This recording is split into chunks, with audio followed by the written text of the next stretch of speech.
ಯೋಹನನ ಸುವಾರ್ತೆ 6:38, 39, 40 ಹೇಳುತ್ತದೆ, ನನ್ನ ಚಿತ್ತದಂತೆ ನಡೆಯುವುದಕ್ಕಾಗಿ ನಾನು ಬಂದಿಲ್ಲ, ನನ್ನನ್ನು ಕಳಿಸಿದಾತನ ಚಿತ್ತವನ್ನು ನೆರವೇರಿಸುವುದಕ್ಕೆ ಪರಲೋಕದಿಂದ ಬಂದೇನು.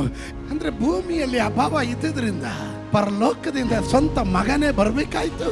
ದೇವರು ಯಾಕೆ ನನ್ನನ್ನು ನಿನ್ನನ್ನ ಇಲ್ಲಿ ಇಟ್ಟಿರೋದು?